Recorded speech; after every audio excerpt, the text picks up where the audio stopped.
Good afternoon, our dear viewers. I am Dennis Obiero from the Institute of Social Communication, doing media and communication. This afternoon, we have just had a delegation of the visitors from Rome. They have been here for 2 days, and their meeting have culminated with the Mass being presided by the Archbishop from Rome, called Archbishop Carlo Maria Povani, and his secretary, Father Anthony. They have been here for 2 days, meeting with the administration of Tangaza University to look at some few things, especially in the School of Theology. And joining me here, I have the Dean, Reverend Father Dr. Nicholas Obiero from the Congregation of the Passionists, who is the Dean from the Institute of Theology. Welcome, Father. Thank you, Dennis, for this interview, and I'm glad to have you here in my office this afternoon to also explain to you the significance and also the reason for the visit from the Dicastery of Culture and Education in the Vatican, Rome. And we had very important people who are delegated by the prefect, Cardinal, to come and visit Tangaza, particularly the School of Theology. So we had Archbishop, His Excellency Carlo Maria Povani, but also with the Undersecretary from the same dicastery, Father Anthony van Berkum. And so these two individuals had been sent. The reason was that as Tangaza University, particularly the School of Theology, we had requested the Vatican, through the Dicastery of Culture and Education, to grant Tangaza what we call full faculty. Now, full faculty, it means that Tangaza was requesting to be granted the authority to give or to offer ecclesiastical degrees from undergraduate to the postgraduate, the undergraduate to the bachelor's, the master's, and also the doctorate in theology, but also in philosophy as well. And so the visit of the Archbishop, Carlo Maria, was really a culmination to see and to inspect the materials that we have, the curriculum, the library, the organization, the finances, and all that we have in Tangaza as a university, whether we can be counted worthy or whether we also have, the faculty, the lecturers that are required in order for the Vatican to grant us this faculty. So, Father, maybe before we continue, if I may ask, for the sake of our viewers, you have used the term dicastery. You have been hearing the dicastery. What is the meaning of dicastery? So dicastery simply means ministry in the layman's language. Okay. So like we have the Foreign Affairs Ministry or the Ministry of State. Okay. So dicastery, that's the language we use in the church, and these are the ministries. Okay. So the one who came, Archbishop Carlo Maria, is at the level, if we were to use the layman's language in Kenyan terms, is the permanent secretary, PS. the PS, okay, of the Pope in the Ministry of Culture and Education in the whole world, the Catholic education. And also now we have talked about the Archbishop is from the Dicastery of Catholic Education and Culture. Maybe tell us more about this ministry. What does it deal with in the entire church? Yeah, the Dicastery of Culture and Education is the ministry or the department that is dealing with the Catholic education in the whole world, and more so in the Catholic institutions. And they have to regulate, particularly to see that the Catholic doctrine is being, taught in the schools, and the Catholic identity is instilled in the schools where, the Catholic Church is running those schools. But at the same time also to see the relationship between education and culture and how the two can be married, how the two can be balanced in order to help us also grow, in the cultures, in the different worlds that are also helping people to have the knowledge of different cultures. And that is more important today, particularly in the inculturation. And now, can we say maybe this dicastery is equivalent to the Commission for University Education in Kenya? Can it be maybe similar? Their role is also similar because they check also the curriculum, and they have to see that what is offered is also to the standard that the Catholic Church requires. So it's more or less, I would say, it is at the same level with what we can call also the Commission for University Education in Kenya.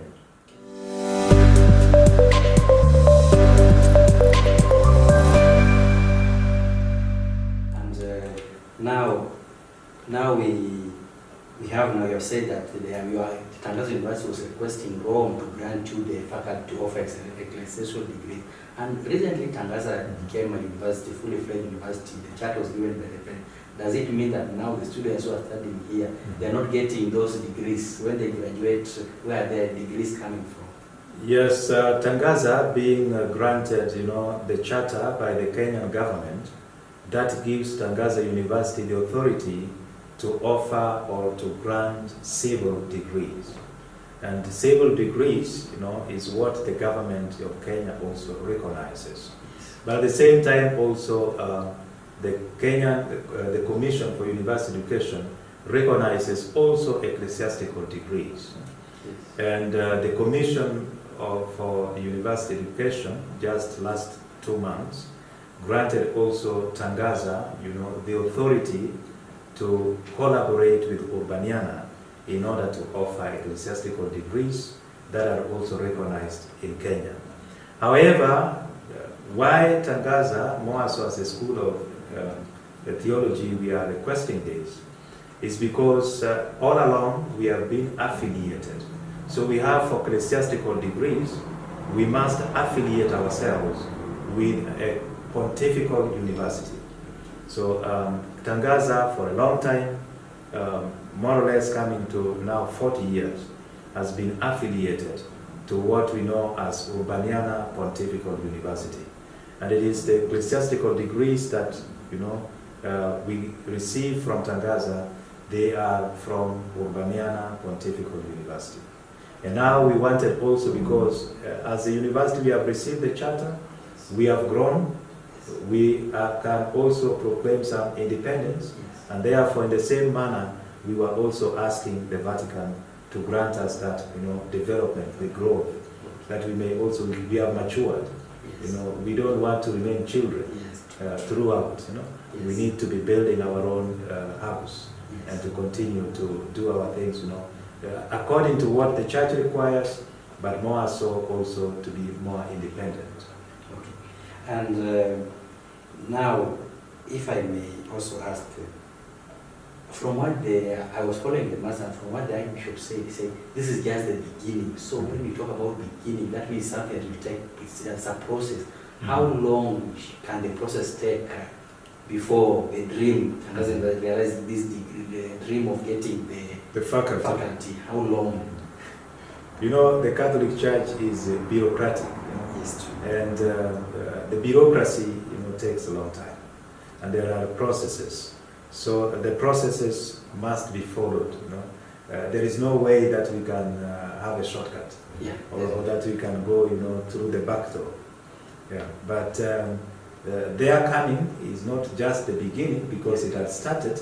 If you remember, last year we were also visited by the other secretary who was there before in the Dicastery of Education, and that was Archbishop Pagazi. And the journey started because we have been sending the documents that they require, and now with the inspection, it is giving us some light, that it's the beginning, but the process continues. And we live in hope, because tomorrow we don't know what is going to happen. But it's not a matter of, the time. The process continues, and we hope that it will happen as soon as possible. That is our hope, but that is also our prayer. Yeah. And how will this impact Tangaza University as an institution, and also the student being granted this faculty? How will it impact the students and also the university at large? Yeah, there are very few, Catholic universities that have been granted the faculty, from the Dicastery of Culture and Education, particularly in Africa.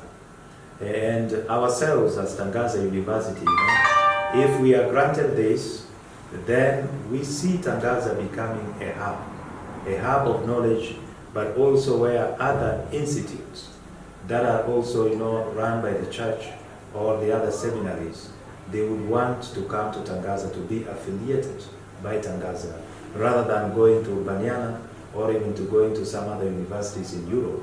Tangaza will be here and will be, available for affiliation in order to help, particularly the Catholic Church in Africa.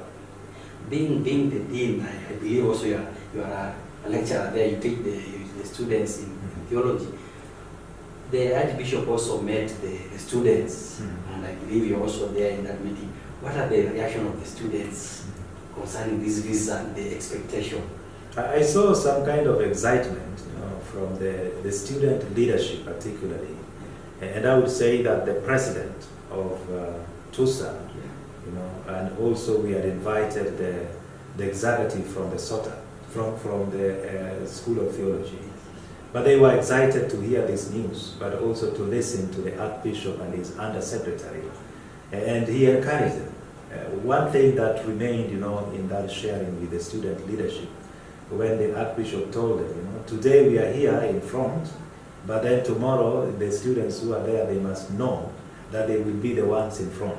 So he was encouraging them to work hard, but also to be, those who are aspiring, for a brighter future, for a better tomorrow, but more so also those who are going to transform and to bring impact into the society. Okay, thank you, Dr. Father Nicholas Obiero for the great insight that you have shared. I believe now our viewers are fully aware of the visit of the Archbishop and also what it will bring in Tangaza University.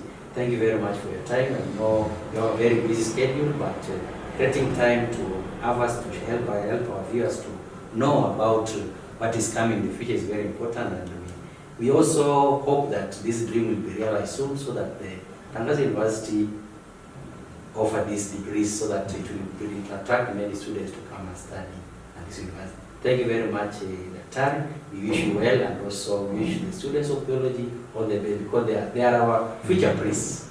Thank you very much for your time. So thanks so much, Dennis, for this visit. Yes. I wish you also all the best, and may God continue to bless you all the more in the work that you do. Thank you. Particularly from also the Institute of Social Communication. Thank you very much. That you may continue to spread this word wherever, beyond Tangaza.